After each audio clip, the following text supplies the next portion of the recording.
আজকের বারটা হলো সোমবার। আর আজকে কিন্তু শ্রাবণ মাসের দ্বিতীয় সোমবার।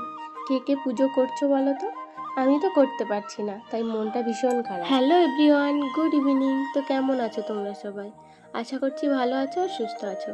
আর আমিও কিন্তু খুব খুব ভালো আছি। আমার একটা ছোট্ট মিনি ব্লগে তোমাদের জানাচ্ছি স্বাগত। আজকের ব্লগটা আমি শুরু করেছিলাম কালকে বিকেলবেলা থেকে।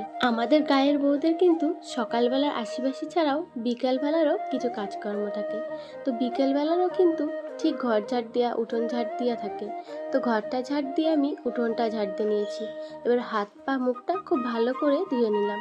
আর আমার মেয়ে ওইদিকে ছাগলের সাথে খেলতে খেলতে প্রচুর পরিমাণে ঘেমে গিয়েছে। তো ওর হাতটা ভালো করে ধুয়ে দিলাম।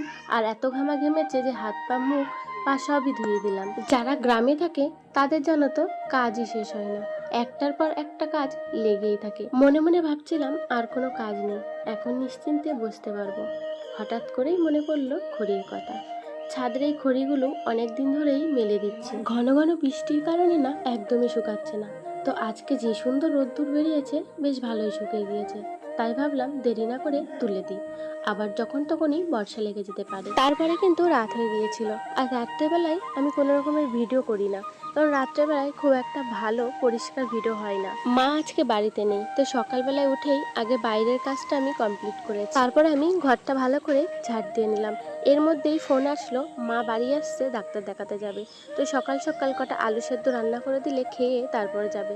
তাই আমি ওইভাবেই আগে ভাতটা গ্যাসের উপরে বসিয়ে দিই। গ্যাসে মাঝে মধ্যে রান্না করি, আর যখন রান্না করি আমি কারেন্টে গরম জল করে নিই, কারণ গ্যাসটা তাহলে কম খরচা হয়। তো আজকেও কিন্তু আমি গরম জল করে নিয়েছি। তারপর চালটা ধুয়ে নিয়ে এসে রেখেছি। এবার আলুগুলো ছাড়িয়ে দিচ্ছি।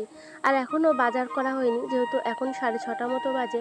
তো বাজার তো একটু পরে করা হবে। ঘরে যেটুকু সবজি ছিল সেটুকু সবজি আমি কেটে নিয়েছি, এইটুকুই আমি সেদ্ধ দিয়ে দেবো। আর সকালবেলার খাবারটা আমাদের খুব ভালোভাবেই হয়ে যাবে। কালকেই আমার মেয়ে বলছিল সবার মা স্কুলে যায়, তুমি কেন আমাকে নিয়ে স্কুলে যাও না? সত্যি কথা বলতে সকালে অনেক কাজের চাপ থাকে, রান্না বান্না থাকে, তাই কোনোদিনও ওকে স্কুল নিয়ে যাওয়া হয় না। আর আজকে যেহেতু সুযোগ পেয়েছি, এই সুযোগটা আর হাতছাড়া করছি না। মা থাকলে মাই নিয়ে যায়, আর আজকে যেহেতু মা বাড়িতে নেই, আমি নিয়ে যাব। তো সকালে রান্না বান্না করে সবাইকে খেতে দিয়ে দিয়েছি, আর আমরাও খেয়ে নিয়েছি। এরপরে চলে যাচ্ছি মেয়েকে স্কুলে নিয়ে। আমারও ইচ্ছা করে রেগুলার আমার মেয়েকে আমি স্কুলে নিয়ে যাই, কিন্তু